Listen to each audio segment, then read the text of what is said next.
ಮನಸ್ಫೂರ್ತಿಯಾಗಿ ಕೊನೆವರೆಗೂ ಕೇಳಿ. ನಿಮ್ಮ ಸ್ನೇಹಿತರಿಗೂ ಶೇರ್ ಮಾಡಿ. ತಾಯಿ ಲಕ್ಷ್ಮೀದೇವಿಯ ಕೃಪಾ ಕಟಾಕ್ಷ ಸದಾ ನಿಮ್ಮ ಮೇಲಿರುತ್ತದೆ.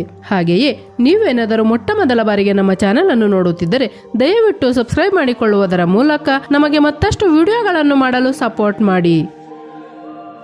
ಸ್ನೇಹಿತರೆ, ಕೈಲಾಸ ಪರ್ವತದ ಮೇಲೆ ಶಿವ ಮತ್ತು ಪಾರ್ವತಿ ದೇವಿ ತುಂಬಾ ಆನಂದದಿಂದ ವಿರಾಜಮಾನವಾಗಿದ್ದರು. ಆಗ ಪಾರ್ವತಿ ದೇವಿ ಶಿವನನ್ನು ಕುರಿತು, ಸ್ವಾಮಿ, ನಾವು ಭೂಲೋಕದಲ್ಲಿ ಸಂಚರಿಸಿ ತುಂಬಾ ದಿನಗಳಾದವು. ಭೂಲೋಕಕ್ಕೆ ಹೋಗಬೇಕೆಂದು ನನ್ನ ಮನಸ್ಸು ಪರಿತಪಿಸುತ್ತಿದೆ. ಈ ದಿನ ಹೋಗೋಣವೇ ಎಂದು ಕೇಳಿದರು. ಮಂದಹಾಸ ಬೀರಿದ ಮಹಾಶಿವನು, ದೇವಿ, ಹಾಗೇ ಆಗಲಿ ಎಂದು ಇಬ್ಬರೂ ಸೇರಿ ಭೂಲೋಕಕ್ಕೆ ಬಂದರು. ಸುಂದರವಾದ ತೋಟದಲ್ಲಿ ಒಂದು ದೊಡ್ಡ ವೃಕ್ಷದ ನೆರಳಲ್ಲಿ ಕುಳಿತರು. ತಂಪಾದ ವಾತಾವರಣ, ಸುತ್ತಲೂ ಹಚ್ಚ ಹಸಿರಿನ ಹುಲ್ಲು. ಆ ಹುಲ್ಲನ್ನು ಸಂತೋಷದಿಂದ ಮೇಯುತ್ತಿದ್ದ ಗೋವುಗಳು ಶಿವಪಾರ್ವತಿಯರ ಕಡೆ ನೋಡಿದವು. ಆ ಗೋವುಗಳಲ್ಲಿ ಒಂದು ಗೋವು ಶಿವಪಾರ್ವತಿಯರ ಬಳಿ ಬಂದು ಅವರಿಗೆ ನಮಸ್ಕರಿಸಿ ವಿನಯದಿಂದ ಕುಳಿತು, ಸ್ವಾಮಿ, ನಿಮ್ಮ ದರ್ಶನ ಸಿಕ್ಕಿದ್ದು ನನಗೆ ಪೂರ್ವ ಜನ್ಮದ ಫಲ. ಆದರೆ ತುಂಬಾ ದಿನಗಳಿಂದ ನನ್ನ ಮನದಲ್ಲಿ ಒಂದು ಪ್ರಶ್ನೆ ಕದಲುತ್ತಿದೆ. ಸುಮಾರು ಜನ ಸಾಧು ಸಂತರನ್ನು ಕೇಳಿದೆ, ಆದರೆ ಉತ್ತರ ಸಿಗಲಿಲ್ಲ. ದಯಮಾಡಿ ನನ್ನ ಸಂದೇಹವನ್ನು ತೀರಿಸುವಿರಾ ಎಂದು ಕೇಳಿತು. ಮಹಾಶಿವನು ಅಷ್ಟೇ ಪ್ರೀತಿಯಿಂದ, ಗೋಮಾತಾ, ನಿನ್ನ ಪ್ರಶ್ನೆ ಏನೆಂದು ನಿಸ್ಸಂಕೋಚವಾಗಿ ಕೇಳು ಎಂದರು. ಆಗ ಗೋಮಾತೆ, ಪ್ರಭು, ಈ ಭೂಮಿಯ ಮೇಲೆ ಮನುಷ್ಯರು ಯಾವ ಪಾಪಗಳಿಂದ ಬಡತನಕ್ಕೆ ಜಾರುತ್ತಾರೆ ಮತ್ತು ಯಾವ ವ್ಯಕ್ತಿಗಳಿಂದ ಮನೆ ನಾಶವಾಗುತ್ತದೆ? ಅಸಲಿಗೆ ಈ ಬಡತನ, ಶ್ರೀಮಂತಿಕೆ, ಐಶ್ವರ್ಯ ಮತ್ತು ಸಂಪತ್ತು ಇವೆಲ್ಲವೂ ಕೂಡ ಕೇವಲ ವಿಧಿ ನಿರ್ಧಾರಿತವೇ ಅಥವಾ ಮನುಷ್ಯನ ಕರ್ಮಗಳಿಂದ ಬರುತ್ತವೆ ಎಂದು ಕೇಳಿತು. ಮಹಾಶಿವನು ಕಿರುನಗೆ ಬೀರುತ್ತಾ, ಗೋಮಾತೆ, ತುಂಬಾ ಒಳ್ಳೆಯ ಪ್ರಶ್ನೆಗಳನ್ನು ಕೇಳಿದ್ದೀಯಾ. ಲೋಕ ಕಲ್ಯಾಣಕ್ಕಾಗಿ ನೀನು ಕೇಳಿದ ಈ ಪ್ರಶ್ನೆಗಳಿಗೆ ಉತ್ತರವನ್ನು ಪ್ರತಿಯೊಬ್ಬರೂ ತಿಳಿಯಲೇಬೇಕು. ಕೇವಲ ವಿಧಿ ಒಂದೇ ಎಲ್ಲವನ್ನೂ ನಿರ್ಧರಿಸುವುದಿಲ್ಲ. ಮನುಷ್ಯನು ಮಾಡುವಂತಹ ಕರ್ಮಗಳು ಕೂಡ ಇದಕ್ಕೆ ಕಾರಣವಾಗುತ್ತವೆ. ನಿನ್ನ ಈ ಪ್ರಶ್ನೆಗೆ ಉತ್ತರವನ್ನು ಒಂದು ಕಥೆಯ ಮುಖಾಂತರ ಹೇಳುತ್ತೇನೆ. ಶ್ರದ್ಧೆಯಿಂದ ಕೇಳು ಎಂದು ಕತೆ ಹೇಳಲು ಶುರು ಮಾಡಿದರು ಮಹಾಶಿವ. ಸುಮಾರು 8,000 ವರ್ಷಗಳ ಹಿಂದೆ ಅವಂತಿಪುರ ಎಂಬ ಸುಂದರವಾದ ನಗರದಲ್ಲಿ ವಿಶ್ವನಾಥನೆಂಬ ದೊಡ್ಡ ವ್ಯಾಪಾರಸ್ಥನಿದ್ದನು. ಆತನಿಗೆ 2 ಗಂಡು ಮಕ್ಕಳಿದ್ದರು. ಅವರಿಗೆ ವೀರಭದ್ರ ಮತ್ತು ರಾಘವ ಎಂದು ಹೆಸರಿಟ್ಟಿದ್ದನು. 2 ಮಕ್ಕಳು ಕೂಡ ಅವರ ತಂದೆಯಂತೆ ಸಜ್ಜನರಾಗಿದ್ದರು.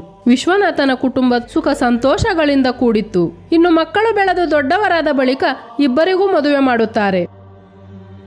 ಲಕ್ಷ್ಮಿ ಮತ್ತು ಸರಸ್ವತಿ 2 ಸೊಸೆಯರು ಗುಣವಂತರಾಗಿದ್ದರು. ಚಿಕ್ಕ ಸೊಸೆ ಲಕ್ಷ್ಮಿ ಮನೆಗೆ ಕಾಲಿಟ್ಟ ದಿನದಿಂದ ಆ ಮನೆಗೆ ಸ್ವತಃ ತಾಯಿ ಲಕ್ಷ್ಮೀದೇವಿಯೇ ಬಂದು ನೆಲೆಸಿದ ಹಾಗಿತ್ತು.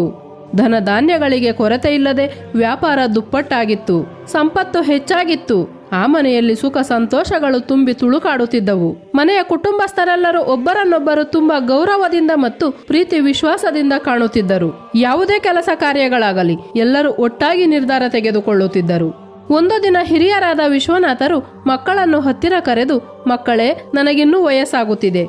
ವ್ಯಾಪಾರ ನಡೆಸುವುದು ಕಷ್ಟವಾಗಬಹುದು. ನನ್ನ ಜವಾಬ್ದಾರಿಯನ್ನು ನೀವು ತೆಗೆದುಕೊಳ್ಳಿ ಎಂದರು. ತಂದೆಯ ಮಾತನ್ನು ಅಂಗೀಕರಿಸಿದ ಮಕ್ಕಳು ತುಂಬಾ ಅಚ್ಚುಕಟ್ಟಾಗಿ ತಂದೆಯ ವ್ಯಾಪಾರವನ್ನು ಮುಂದುವರಿಸುತ್ತಿದ್ದರು. ತನ್ನ ಕುಟುಂಬವನ್ನು ನೋಡಿ ವಿಶ್ವನಾಥರು ತುಂಬಾ ಸಂತೋಷ ಪಡುತ್ತಿದ್ದರು. ಆದರೆ ಸ್ನೇಹಿತರೆ, ಈ ಭೂಮಿಯ ಮೇಲೆ ಮನುಷ್ಯನ ಆನಂದವನ್ನು ನೋಡಿ ಅಸೂಯೆ ಪಡುವ ಜನರು ಇದ್ದೇ ಇರುತ್ತಾರೆ.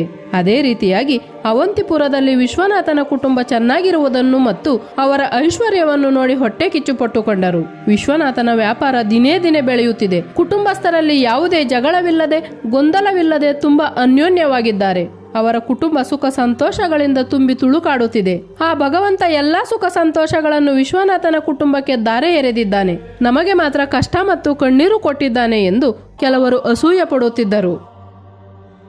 ಮಹಾಶಿವನು ಗೋಮಾತೆಗೆ ಕಥೆಯನ್ನು ಮುಂದುವರಿಸುತ್ತಾ, ಗೋಮಾತೆ, ಮನುಷ್ಯ ಎಷ್ಟು ಸ್ವಾರ್ಥಿ ಎಂದರೆ ಒಬ್ಬರ ಏಳಿಗೆಯನ್ನು ನೋಡಿ ಸಹಿಸಲಾರ.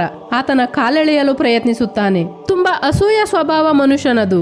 ಇದೇ ರೀತಿಯ ಅಸೂಯೆಯಿಂದ ಅವಂತಿಪುರದ ಕೆಲವರು ವಿಶ್ವನಾಥನ ಕುಟುಂಬದ ಮೇಲೆ ಕುತಂತ್ರವನ್ನು ಮಾಡಿದರು. ಅವರು ವಿಶ್ವನಾಥನ ಕುಲಗುರುಗಳಾದ ಧರ್ಮಶಾಸ್ತ್ರಿಗಳ ಬಳಿ ಹೋಗಿ, ಗುರುಗಳೇ, ನೀವಿಲ್ಲಿ ಕಷ್ಟದ ಜೀವನ ನಡೆಸುತ್ತಿದ್ದೀರಿ. ಆದರೆ ಅಲ್ಲಿ ವಿಶ್ವನಾಥ ಯಾವುದೇ ಕೊರತೆ ಇಲ್ಲದೆ ನೆಮ್ಮದಿಯಿಂದ ಜೀವನ ನಡೆಸುತ್ತಿದ್ದಾನೆ. ಪ್ರತಿದಿನವೂ ರುಚಿಕರ ಭೋಜನ ಆಸ್ವಾದಿಸುತ್ತಿದ್ದಾರೆ. ಗುರುಗಳಾದ ನಿಮ್ಮನ್ನು ಎಂದಾದರೂ ಆಹ್ವಾನಿಸಿದರೆ ಎಂದು ಕೇಳಿದರು. ಅವರ ಮಾತುಗಳನ್ನು ಕೇಳಿದ ಧರ್ಮಶಾಸ್ತ್ರಿಗಳ ಮನಸ್ಸು ಒಂಚೂರು ಕಲುಷಿತವಾಯಿತು. ಹೌದಲ್ಲವೇ, ವಿಶ್ವನಾಥನಿಗೆ ಸುಖ ಸಂಪತ್ತು ಹೆಚ್ಚಾದ ಬಳಿಕ ನನ್ನನ್ನು ಆಹ್ವಾನಿಸಲೇ ಇಲ್ಲ, ನನ್ನನ್ನು ಮರೆತು ಬಿಟ್ಟಿದ್ದಾರೆ ಎಂದು ಯೋಚಿಸಿದರು. ಆ ಜನರು ಮತ್ತಷ್ಟು ಕಿಚ್ಚು ಹತ್ತಿಸಿದರು. ಗುರುಗಳೇ, ನೀವೇ ಏನಾದರೂ ಮಾಡಬೇಕು. ಅವರ ಕುಟುಂಬದಲ್ಲಿ ಸ್ವಲ್ಪ ಅಶಾಂತಿ ಬಂದರೆ ಅವರು ಖಂಡಿತ ನಿಮ್ಮನ್ನು ಪೂಜೆ ಪುನಸ್ಕಾರ ಎಂದು ಆಹ್ವಾನಿಸುತ್ತಾರೆ. ಆಗ ನಿಮಗೂ ಕೂಡ ಧನಧಾನ್ಯದ ಕೊರತೆ ಇರುವುದಿಲ್ಲ ಎಂದರು. ಜನಗಳ ಮಾತುಗಳಿಂದ ಉತ್ತೇಜಿತರಾದ ಧರ್ಮಶಾಸ್ತ್ರಿಗಳು ತಮ್ಮ ಗುರುಗಳಾದ ಸದಾಶಿವ ಶಾಸ್ತ್ರಿಗಳ ಬಳಿ ಹೋಗಿ, ಗುರುದೇವ, ನನ್ನ ಕುಟುಂಬ ಮಾತ್ರ ಹಸಿವಿನಿಂದ ಬಳಲುತ್ತಿದೆ. ಕಷ್ಟ ಕಾರ್ಪಣ್ಯಗಳು ಎದುರಾಗಿವೆ. ಆದರೆ ಆ ವಿಶ್ವನಾಥನ ಮನೆಯಲ್ಲಿ ಯಾವುದೇ ಕೊರತೆ ಇಲ್ಲ. ಹಾಗಿರುವಾಗ ಅವರೇಕೆ ನನ್ನನ್ನು ಪೂಜೆಗಳಿಗೆ ಆಹ್ವಾನಿಸುತ್ತಾರೆ? ನನ್ನ ಜೀವನ ಸಾಗುವುದಾದರೂ ಹೇಗೆ ಎಂದು ಗೋಳಾಡಿದರು. ಆಗ ಸದಾಶಿವ ಶಾಸ್ತ್ರಿಗಳು, ಧರ್ಮಶಾಸ್ತ್ರಿ, ವಿಶ್ವನಾಥನ ಕುಟುಂಬದ ಸುಖಕ್ಕೆ ಕಾರಣ ಅವರ ಮನೆಯ ಕಿರಿಯ ಸೊಸೆ ಲಕ್ಷ್ಮಿ. ಆಕೆ ಪ್ರತಿದಿನವೂ ವಿಷ್ಣುಮೂರ್ತಿ ಮತ್ತು ತಾಯಿ ಲಕ್ಷ್ಮೀದೇವಿಯನ್ನು ಭಕ್ತಿ ಶ್ರದ್ಧೆಯಿಂದ ಪೂಜಿಸುತ್ತಾಳೆ. ಆ ದಿವ್ಯ ಕೃಪೆಯಿಂದ ಅವರ ಕುಟುಂಬ ಸುಖ ಸಂಪತ್ತಿನಿಂದ ತುಂಬಿದೆ. ನೀನೊಂದು ಉಪಾಯ ಮಾಡು. ವಿಶ್ವನಾಥನ ಮನೆಗೆ ಹೋಗಿ ಒಂದು ಕಂಚಿನ ಬಟ್ಟಲನ್ನು ಕೇಳು. ಆ ಬಟ್ಟಲನ್ನು ನಿನ್ನ ಮನೆಯಲ್ಲಿಟ್ಟುಕೋ. ಕೆಲವೇ ದಿನಗಳಲ್ಲಿ ಅವರ ವ್ಯಾಪಾರ ನಷ್ಟ ಹೊಂದಿ ಮನೆಯಲ್ಲಿ ಕಲಹಗಳುಂಟಾಗುತ್ತವೆಂದು ಹೇಳಿದರು. ಧರ್ಮಶಾಸ್ತ್ರಿಗಳು ಸಂತೋಷದಿಂದ ಮನೆಗೆ ವಾಪಸ್ಸಾದರು. ಮಾರನೇ ದಿನ ವಿಶ್ವನಾಥರ ಮನೆಗೆ ಹೋದರು.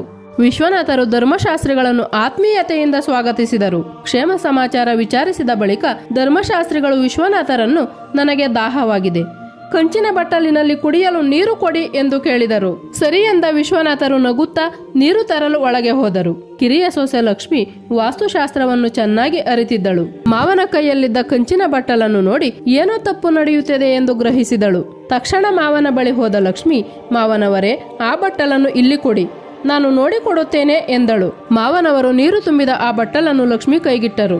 ಆಗ ಲಕ್ಷ್ಮಿ ಆ ಬಟ್ಟಲನ್ನು ತೆಗೆದುಕೊಂಡು ನೇರವಾಗಿ ಗೋಮಾತೆಯ ಬಳಿ ಹೋಗಿ ಅದರಲ್ಲಿರುವ ನೀರನ್ನು ಗೋಮಾತೆಗೆ ಕುಡಿಸಿ ನಂತರ ಆ ಬಟ್ಟಲಿಗೆ ಬೇರೆ ನೀರು ಹಾಕಿಕೊಟ್ಟಳು. ವಿಶ್ವನಾಥರು ಆ ನೀರನ್ನು ಧರ್ಮಶಾಸ್ತ್ರಿಗಳಿಗೆ ಕೊಟ್ಟರು. ನೀರು ಕುಡಿದ ಬಳಿಕ ಧರ್ಮಶಾಸ್ತ್ರಿಗಳು, ವಿಶ್ವನಾಥ, ಈ ಕಂಚಿನ ಬಟ್ಟಲು ತುಂಬಾ ಚೆನ್ನಾಗಿದೆ, ಇದನ್ನು ನನ್ನ ಬಳಿ ಇಟ್ಟುಕೊಳ್ಳಲೇ ಎಂದು ಕೇಳಿದರು. ವಿಶ್ವನಾಥರು ನಗುತ್ತಾ, ಧಾರಾಳವಾಗಿ ತೆಗೆದುಕೊಂಡು ಹೋಗಿ ಗುರುಗಳೇ, ನಿಮಗೆ ದಾನ ಮಾಡುವುದು ನಮ್ಮ ಕರ್ತವ್ಯವಲ್ಲವೇ ಎಂದರು. ಧರ್ಮಶಾಸ್ತ್ರಿ ಸಂತೋಷದಿಂದ ಬಟ್ಟಲನ್ನು ತೆಗೆದುಕೊಂಡು ಮನೆಗೆ ಬಂದರು. ಇನ್ನು ಮುಂದೆ ವಿಶ್ವನಾಥನ ಮನೆಯಲ್ಲಿ ಕಷ್ಟಗಳು ತಪ್ಪುವುದಿಲ್ಲ. ಆಗ ಪೂಜೆಗಳಿಗೆಂದು ನನ್ನನ್ನು ಕರೆಯುತ್ತಾರೆ ಎಂದು ಭಾವಿಸಿದರು. ಆದರೆ ಸುಮಾರು 20 ದಿನಗಳು ಕಳೆದರೂ ಕೂಡ ವಿಶ್ವನಾಥನಿಂದ ಯಾವುದೇ ಕರೆ ಬರಲಿಲ್ಲ. ಎಂದಿನಂತೆ ಅವರ ಕುಟುಂಬ ಸಂತೋಷವಾಗಿತ್ತು. ಯಾವುದೇ ರೀತಿಯ ಕಷ್ಟ ಕಾರ್ಪಣ್ಯಗಳು ಎದುರಾಗಲಿಲ್ಲ. ನಿರಾಶೆಗೊಂಡ ಧರ್ಮಶಾಸ್ತ್ರಿಗಳು ಮತ್ತೆ ಸದಾಶಿವರ ಬಳಿ ಹೋದರು. ಗುರುದೇವ, ನೀವು ಹೇಳಿದ ಹಾಗೆ ಮಾಡಿದೆ, ಆದರೆ ಪ್ರಯೋಜನವಾಗಲಿಲ್ಲ ಎಂದರು. ಸದಾಶಿವ ಶಾಸ್ತ್ರಿಗಳು ತಮ್ಮ ದಿವ್ಯ ದೃಷ್ಟಿಯಿಂದ ನೋಡಿ, ಶಿಷ್ಯ, ಆ ಮನೆಯ ಕಿರಿಯ ಸೊಸೆ ಲಕ್ಷ್ಮಿ ತುಂಬಾ ಬುದ್ಧಿವಂತೆ. ಆಕೆ ಆ ಬಟ್ಟಲಿನ ನೀರನ್ನು ಮೊದಲಿಗೆ ಗೋಮಾತೆಗೆ ಕುಡಿಸಿ ಆ ಬಳಿಕ ನಿನಗೆ ಬೇರೆ ನೀರನ್ನು ನೀಡಿದ್ದಾಳೆ. ಆದ್ದರಿಂದಲೇ ನಿನ್ನ ಉಪಾಯ ವಿಫಲವಾಗಿದೆ ಎಂದರು. ಈಗ ನೀನು ಮತ್ತೆ ವಿಶ್ವನಾಥನ ಮನೆಗೆ ಹೋಗಿ ಅವರ ಗೋಮಾತೆಯನ್ನು ನಿಮ್ಮ ಮನೆಗೆ ಕರೆದುಕೊಂಡು ಬಾ. ನಂತರ ನಿನ್ನ ಕೋರಿಕೆಯಂತೆ ವಿಶ್ವನಾಥರ ಕುಟುಂಬ ಕಷ್ಟಗಳ ಪಾಲಾಗುತ್ತದೆ ಎಂದರು. ಅದೇ ಪ್ರಕಾರ ಧರ್ಮಶಾಸ್ತ್ರಿಗಳು ವಿಶ್ವನಾಥರ ಬಳಿ ಹೋಗಿ, ನಮ್ಮ ಮನೆಯ ಗೋಮಾತೆ ಹಾಲು ಕೊಡುತ್ತಿಲ್ಲ, ಮನೆ ಮಕ್ಕಳಿಗೆ ಹಾಲಿಲ್ಲದಂತಾಗಿದೆ, ನಿಮ್ಮ ಗೋವನ್ನು ನಮಗೆ ದಾನ ಮಾಡಿ ಎಂದರು. ವಿಶ್ವನಾಥರು ನಗುತ್ತಾ, ಗುರುಗಳೇ, ಇದು ಪುಣ್ಯ ಕಾರ್ಯ, ಗೋದಾನ ಮಾಡಿದರೆ ನಮಗೆ ಪುಣ್ಯ ಬರುತ್ತದೆ ಎಂದು ಹೇಳಿ ಗೋಮಾತೆಯನ್ನು ಕರೆತರಲು ಹೋದರು. ಅದನ್ನು ನೋಡಿದ ಲಕ್ಷ್ಮಿ, ಮಾವನವರೇ, ಗೋಮಾತೆಯನ್ನು ಎಲ್ಲಿಗೆ ಕರೆದುಕೊಂಡು ಹೋಗುತ್ತೀರಿ ಎಂದು ಕೇಳಿದಾಗ, ಗುರುಗಳಿಗೆ ಕೊಡುತ್ತಿದ್ದೇನೆ, ಅವರ ಮನೆ ಮಕ್ಕಳಿಗೆ ಹಾಲಿಲ್ಲದಂತಾಗಿದೆ, ಹಾಗಾಗಿ ಅವರಿಗೆ ಕೊಡುತ್ತೇನೆ ಎಂದರು. ಆಗ ಲಕ್ಷ್ಮಿ, ಮಾವ, ಸ್ವಲ್ಪ ನಿಲ್ಲಿ, ಗೋಮಾತೆ ನಮ್ಮ ಮನೆಯ ಮಹಾಲಕ್ಷ್ಮಿ ಹಾಗೆ, ಅದನ್ನು ಹಾಗೆಯೇ ಕಳಿಸಬಾರದು ಎಂದು ಹೇಳಿ ಒಂದು ಬಟ್ಟಲಿನಲ್ಲಿ ಅರಿಶಿಣ ಮತ್ತು ಶ್ರೀಗಂಧವನ್ನು ಬೆರೆಸಿ ಗೋಮಾತೆಯ ಕೊಂಬುಗಳಿಗೆ ಆ ಮಿಶ್ರಣವನ್ನು ಹಚ್ಚಿದಳು. ಉಳಿದ ಮಿಶ್ರಣವನ್ನು ಮನೆಯ ದೇವರ ಕೋಣೆಯಲ್ಲಿಟ್ಟಳು. ಈಗ ಕೊಡಿ ಮಾವ ಎಂದಳು. ಆ ಬಳಿಕ ವಿಶ್ವನಾಥರು ಧರ್ಮಶಾಸ್ತ್ರಿಗಳಿಗೆ ಗೋಮಾತೆಯನ್ನು ದಾನ ಮಾಡಿದರು. ಧರ್ಮಶಾಸ್ತ್ರಿಗಳು ಗೋಮಾತೆಯನ್ನು ಮನೆಗೆ ಕರೆದುಕೊಂಡು ಹೋದರು. ಇನ್ನು ಮುಂದೆ ವಿಶ್ವನಾಥನು ಬಡವನಾಗುತ್ತಾನೆಂದು ಸಂತೋಷಪಟ್ಟರು. ಆದರೆ ಈ ಬಾರಿಯೂ ಸಹ ದಿನಗಳು ಉರುಳಿದರೂ ಸಹ ವಿಶ್ವನಾಥರ ಕುಟುಂಬದಲ್ಲಿ ಯಾವುದೇ ಬದಲಾವಣೆ ಇರಲಿಲ್ಲ. ಮತ್ತೆ ಸದಾಶಿವ ಗುರುಗಳ ಬಳಿ ಹೋದ ಧರ್ಮಶಾಸ್ತ್ರಿಗಳು, ಗುರುಗಳೇ, ನೀವು ಹೇಳಿದ ಹಾಗೆ ಗೋಮಾತೆಯನ್ನು ಕರೆತಂದೆ, ಆದರೂ ಕೂಡ ಯಾವುದೇ ಬದಲಾವಣೆ ಇಲ್ಲ ಎಂದರು. ಆಗ ಸದಾಶಿವ ಶಾಸ್ತ್ರಿಗಳು, ಧರ್ಮಶಾಸ್ತ್ರಿ, ಲಕ್ಷ್ಮಿ ನಿನ್ನ ಕುತಂತ್ರವನ್ನು ಗ್ರಹಿಸಿದ್ದಾಳೆ. ಆಕೆ ಗೋಮಾತೆಯ ಕೊಂಬುಗಳಿಗೆ ಹಚ್ಚಿದ ಮಿಶ್ರಣವನ್ನು ದೇವರ ಕೋಣೆಯಲ್ಲಿಟ್ಟಿದ್ದಾಳೆ. ಅದಕ್ಕಾಗಿಯೇ ಅವರ ಮನೆಯ ಸುಖ ಶಾಂತಿ ಕದಡಲಿಲ್ಲ. ಈಗ ನೀನು ಆ ಮಿಶ್ರಣವಿರುವ ಬಟ್ಟಲನ್ನು ತೆಗೆದುಕೊಂಡು ಬಂದು ನಿನ್ನ ಮನೆಯ ದೇವರ ಕೋಣೆಯಲ್ಲಿಡು ಎಂದರು. ಯಥಾ ಪ್ರಕಾರ ಧರ್ಮಶಾಸ್ತ್ರಿಗಳು ವಿಶ್ವನಾಥನ ಮನೆಗೆ ಹೋಗಿ ಆ ಮಿಶ್ರಣದ ಬಟ್ಟಲನ್ನು ಕೇಳಿದರು. ಅದನ್ನು ಮೊದಲೇ ಗ್ರಹಿಸಿದ ಲಕ್ಷ್ಮಿ ಹಳೆಯ ಮಿಶ್ರಣವನ್ನು ಬದಲಾಯಿಸಿ ಹೊಸ ಮಿಶ್ರಣದ ಬಟ್ಟಲನ್ನು ಅಲ್ಲಿಟ್ಟಿದ್ದಳು. ವಿಶ್ವನಾಥರು ಆ ಬಟ್ಟಲನ್ನು ಧರ್ಮಶಾಸ್ತ್ರಿಗಳಿಗೆ ಕೊಟ್ಟರು. ಧರ್ಮಶಾಸ್ತ್ರಿ, ಇನ್ನು ಮುಂದೆ ವಿಶ್ವನಾಥನ ಕುಟುಂಬ ನಾಶವಾಗುತ್ತದೆಂದು ಆನಂದಪಟ್ಟರು. ಆದರೆ ಈ ಬಾರಿಯೂ ಕೂಡ ಎಷ್ಟೇ ತಿಂಗಳುಗಳು ಕಳೆದರೂ ಸಹ ವಿಶ್ವನಾಥನ ಕುಟುಂಬಕ್ಕೆ ಏನೂ ಆಗಲಿಲ್ಲ. ಮತ್ತಷ್ಟು ಸುಖ ಸಮೃದ್ಧಿಯಿಂದ ಕೂಡಿತು. ಅವರ ಆನಂದವಾಗಲಿ ಸಿರಿ ಸಂಪತ್ತಾಗಲಿ ಕರಗಲಿಲ್ಲ. ಧರ್ಮಶಾಸ್ತ್ರಿ ಮತ್ತೆ ನಿರಾಶೆಯಿಂದ ಸದಾಶಿವ ಗುರುಗಳ ಬಳಿ ಹೋಗಿ, ಗುರುದೇವ, ನನ್ನ ಪ್ರಯತ್ನಗಳೆಲ್ಲವೂ ವಿಫಲವಾದವು. ಅವರ ಏಳಿಗೆ ಮತ್ತಷ್ಟು ಹೆಚ್ಚಾಗುತ್ತಿದೆಯೇ ವಿನಃ ಕಡಿಮೆಯಾಗುತ್ತಿಲ್ಲ. ಅದನ್ನು ನೋಡಿ ನಾನು ಸಹಿಸಲಾರೆ, ಏನಾದರೂ ಮಾಡಿ ಎಂದರು. ಆಗ ಸದಾಶಿವ ಶಾಸ್ತ್ರಿಗಳು, ಶಿಷ್ಯ, ಆ ಮನೆಯ ಸೊಸೆ ಲಕ್ಷ್ಮಿ ಕೇವಲ ಬುದ್ಧಿವಂತೆ ಮಾತ್ರವಲ್ಲ, ಆಕೆಯೇ ಆ ಮನೆಯ ಶಕ್ತಿ. ಆಕೆ ಆ ಮನೆಯಲ್ಲಿರುವವರೆಗೂ ಆ ಕುಟುಂಬವನ್ನು ಯಾರೂ ಕೂಡ ಏನೂ ಮಾಡಲು ಸಾಧ್ಯವಿಲ್ಲ. ನೀನೊಂದು ಕೆಲಸ ಮಾಡು, ಹೇಗಾದರೂ ಮಾಡಿ ಲಕ್ಷ್ಮಿಯನ್ನು ವಿಶ್ವನಾಥನ ಮನೆಯಿಂದ ಹೊರಗೆ ಕಳುಹಿಸು. ಆಗ ನಿನ್ನ ಕೋರಿಕೆಗಳೆಲ್ಲ ನೆರವೇರುತ್ತದೆ, ವಿಶ್ವನಾಥನ ಏಳಿಗೆ ನಾಶವಾಗುತ್ತದೆ ಎಂದು ಹೇಳಿದರು. ಸರಿ ಎಂದ ಧರ್ಮಶಾಸ್ತ್ರಿ ಗುರುದೇವನಿಗೆ ವಂದಿಸಿದರು. ಮನೆಗೆ ಬಂದು ಒಂದು ಉಪಾಯ ಹೂಡಿದರು. ಮಾರನೇ ದಿನ ವಿಶ್ವನಾಥರ ಮನೆಗೆ ಹೋಗಿ ವಿಶ್ವನಾಥರನ್ನು ಕುರಿತು